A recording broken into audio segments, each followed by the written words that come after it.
নমস্কার। যুক্তি তর্ক সঙ্গে অর্কয়ে আপনাদের স্বাগত। আপনাদের সঙ্গে আমি অর্কপ্রভ সরকার। রবিবাসরীয় দুপুরে মানে 17ই অগস্ট দিল্লির বিজ্ঞান ভবনে প্রায় 1.5 ঘন্টার সাংবাদিক বৈঠক আপনারা অনেকেই শুনেছেন।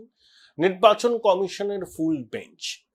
প্রথমে চিফ ইলেকশন কমিশনার একটা প্রারম্ভিক বক্তৃতা দিলেন, সেটা 10-12 মিনিট। তারপরে প্রচুর প্রশ্নের জবাব তিনি দিলেন, এমনকি সমস্ত সাংবাদিকদের প্রশ্নেরই তিনি জবাব দিয়েছেন। বর্তমান পত্রিকার সাংবাদিক সন্দীপ স্বর্ণকার প্রশ্ন করলেন যে বাংলায় এসআইআর কবে হবে।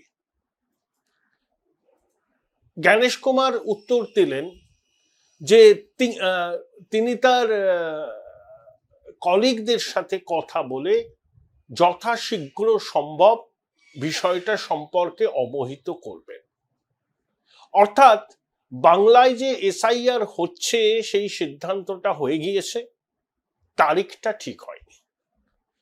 যদিও আমার ধারণা যে ভাইফোঁটার পরেই হবে। আমি এটা অনেকদিন আগে থেকেই বলছি যে সেপ্টেম্বরে এসআইআর করা খুব মুশকিল, কারণ বাংলাতে পুজোর আবহ সেপ্টেম্বর থেকেই শুরু হয়ে যাবে।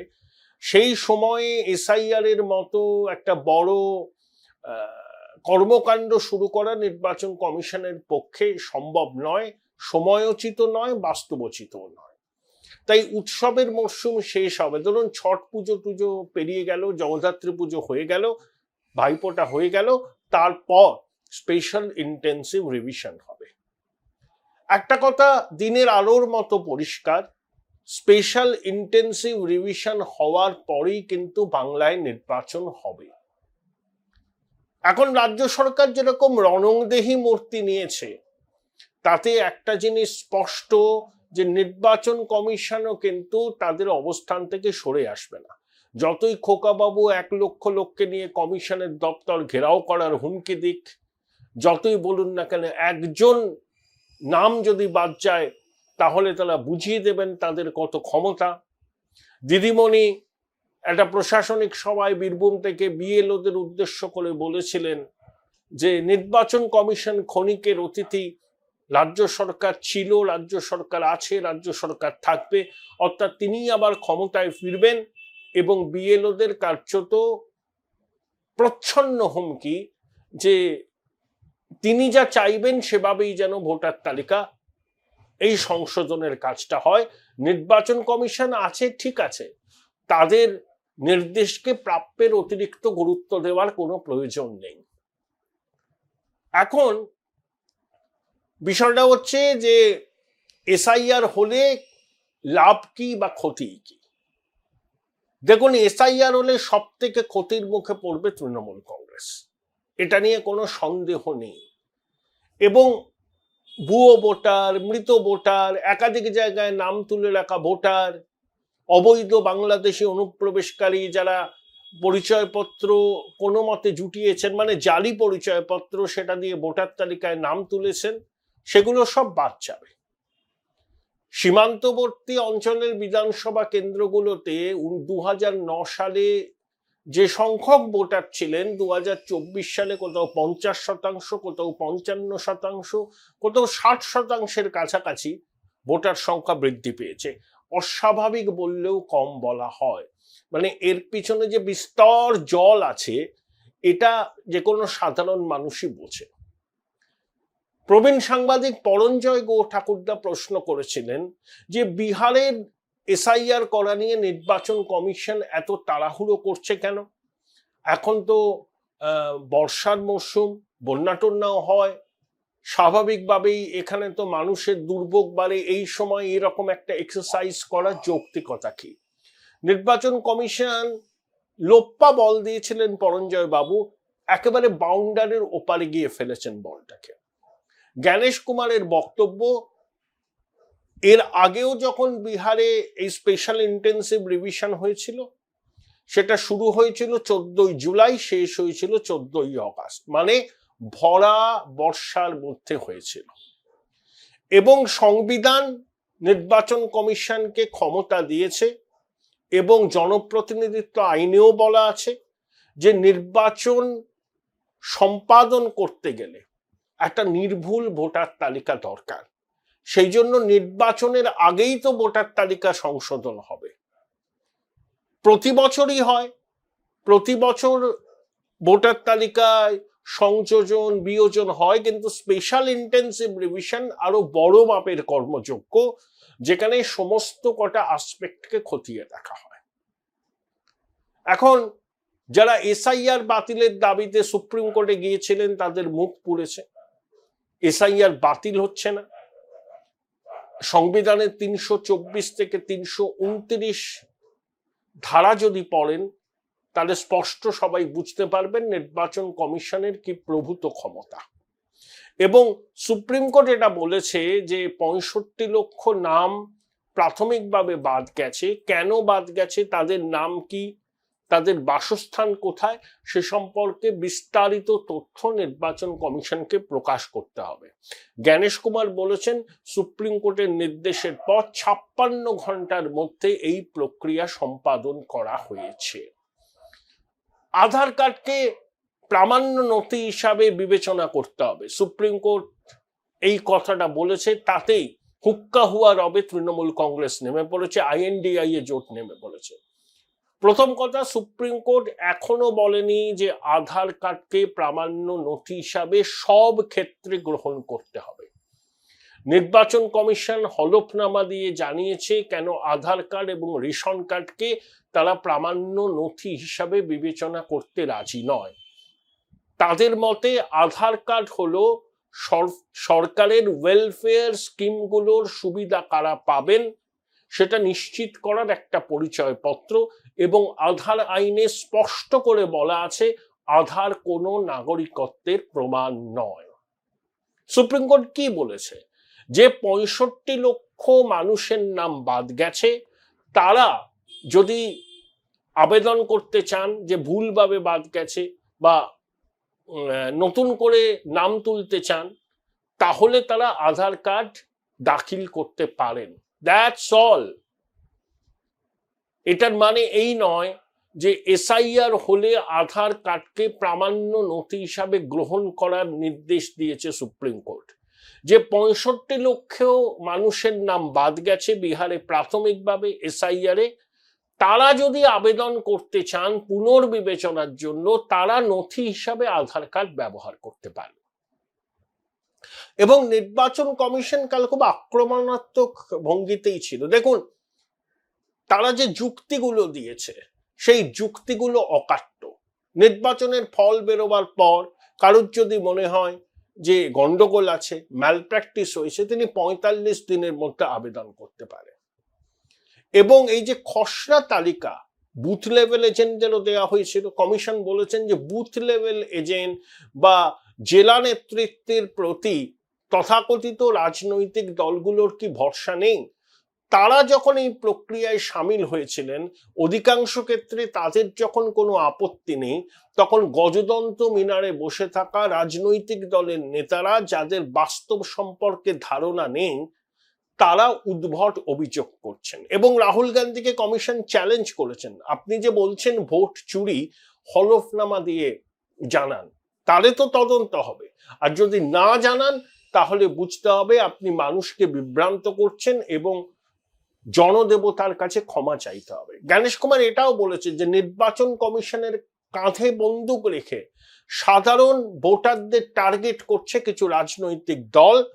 তাদের উদ্দেশ্য হচ্ছে মানুষকে এই সাংবিধানিক প্রতিষ্ঠান সম্পর্কে বিভ্রান্ত করা, তাদের ভূমিকা নিয়ে প্রশ্ন তোলা। দেখুন, আইএনডিআই জোটের দলগুলো যেখানে জেতে সেখানে কিন্তু ইভিএম ঠিক থাকে, কমিশনের ভূমিকা স্বচ্ছ থাকে, কিন্তু যখনই তারা হারে, নিজেদের দোষ ত্রুটি ইন্ট্রোস্পেক্ট তারা করে না, উল্টে তারা নির্বাচন কমিশনের ঘাড়ে দোষ চাপায়। আচ্ছা, কংগ্রেস দেখুন শুধু মহারাষ্ট্রের কথা বলছে, যে মহারাষ্ট্র বিধানসভায় তাদের এই হার, এটা নির্বাচন কমিশনের কারচুপির জন্য, এটাই তো অভিযোগ। হরিয়ানার কথা একবারও বলছে না। হরিয়ানায় লোকসভায় কংগ্রেস আর বিজেপি সমান সমান আসন পেয়েছিল, তা হরিয়ানাতে আপনারা হারলেন কেন? তখন তো নির্বাচন কমিশনের গালে দোষ চাপাচ্ছেন না। জেতা ম্যাচ তো আপনারা হেরে গেছেন। কুমারী শৈলজা আর হুদা পরিবারের মধ্যে সংঘাত এই পরাজয়ের অন্যতম কারণ। মহারাষ্ট্রে আপনাদের শরদ পাওয়ারের সঙ্গে শিবসেনা উদ্ধবের সঙ্গে কংগ্রেসের কি সমঝোতাটাকে ঠিক হয়েছিল? নির্বাচনের শুরু হওয়ার আগেই কে মুখ্যমন্ত্রী হবেন মহাবিকাশ আঘাড়ি জোটের, সেই নিয়ে আকচাকচি শুরু হয়ে যায়। অন্যদিকে বিজেপি লোকসভা নির্বাচনের ধাক্কা কাটিয়ে ধীরে ধীরে নিজেদের শক্তিটাকে সংহত করে এবং তার ফল তারা পেয়েছিল। আরএসএস লোকসভা নির্বাচনে অনেক ক্ষেত্রে সক্রিয়ভাবে বিজেপির পাশে এসে দাঁড়ায়নি। জেপি নাড্ডার যে উক্তিটা করেছিলেন যে বিজেপি অনেক বড় হয়ে গেছে, এখন আরএসএস এর সেই সক্রিয় সহযোগিতা না পেলেও চলবে, সেটা আরএসএস এর র্যাঙ্ক অ্যান্ড ফাইলের কাছে ভালো বার্তা যায়নি, তারা কিছুটা গুটিয়ে নিয়েছেন। বিজেপি নেতৃত্ব লোকসভায় 240-এ থেমে যাওয়ার পরে বুঝতে পেরেছিলেন যে সঙ্গের সঙ্গে তাদের দূরত্ব বাড়লে তাদের নির্বাচনী ফল ভালো হবে না। তারা তারপর আস্তে আস্তে সঙ্গের সঙ্গে সম্পর্কের মেরামতি করেন এবং তার সুফল তারা হরিয়ানায় পেয়েছেন, দিল্লিতে পেয়েছেন, মহারাষ্ট্রে পেয়েছেন। Join Indian Institute of Hotel Management now. Right choice, right decision. সঙ্গের স্বয়ংসেবকরা তারা কিন্তু একেবারে গ্রাসরুট লেভেলে বিজেপি প্রার্থীদের জয়ের জন্য প্রচার করেছিলেন। নিজেরা ইন্ট্রোস্পেকশন করলেন না আইএনডিএ জোটের নেতারা, পরাজয়কে মানতে পারলেন না। মানতে না পেরে তারা কিন্তু নির্বাচন কমিশনকে দোষারোপ করছেন। এখন প্রশ্ন হচ্ছে যে নির্বাচন কমিশনার বা মুখ্য নির্বাচন কমিশনার হিসাবে কাকে নিয়োগ দেওয়া হবে, সেই কমিটিতে কেন সুপ্রিম কোর্টের প্রধান বিচারপতিকে রাখা হলো না, এই প্রশ্নটা করছেন। তো এবার আমি বলি, ন্যাশনাল জুডিশিয়াল অ্যাপয়েন্টমেন্ট কমিশন সরকার করেছিল, বিল পাস হয়েছিল, সুপ্রিম কোর্ট অসাংবিধানিক বলল। আচ্ছা, কলেজিয়াম ব্যবস্থার মাধ্যমেই সুপ্রিম কোর্ট বিভিন্ন হাইকোর্টের বিচারপতি নিয়োগ করবেন। সুপ্রিম কোর্টে কে বিচারপতি হবেন হাইকোর্ট থেকে সেটা তারা ঠিক করবেন। কোন বিচারপতি কোন আদালতে যাবেন সেটাও সুপ্রিম কোর্টের কলেজিয়াম ঠিক করবে। মানে তারা বিচারপতি নিয়োগ, ট্রান্সফার, এই ক্ষমতা সুপ্রিম কোর্ট কিন্তু ছাড়তে চায়নি। তাই জুডিশিয়াল অ্যাপয়েন্টমেন্ট কমিশন তারা সংবিধান বিরোধী বলেছেন। ওই প্রতিবাদ তো করলেন না। বিচারালয়ের বা ন্যায়ালয়ের প্রতি পূর্ণ সম্মান শ্রদ্ধা জানিয়ে বলছি যে এটাও কি খুব গণতান্ত্রিক পদ্ধতি? বিচারপতিরা নিজেরাই বিচারপতিদের নিয়োগ করবেন? তাহলে সরকার যে আইনটা আনতে চেয়েছিল সেটা কি ট্রান্সপারেন্ট ছিল না? সেটা কি স্বচ্ছ ছিল না? সেটা কি গণতান্ত্রিক ছিল না? এই প্রশ্ন কিন্তু আইএনডিআই জোটের পক্ষ থেকে কখনো তোলা হয়নি। তাদেরকে এই প্রশ্নের জবাবও দিতে হবে। তারা যদি নিজেদের পরাজয় ঢাকতে, নিজেদের পিঠ বাঁচাতে নির্বাচন কমিশনের বিরুদ্ধে আবোল তাবোল অভিযোগ তোলেন, তার জবাব তাহলে কি নির্বাচন কমিশন দিয়েছে? অনেকে বলছেন অদৃষ্টপূর্ব রাহুল গান্ধীর জয়। কিসের রাহুল গান্ধীর জয়?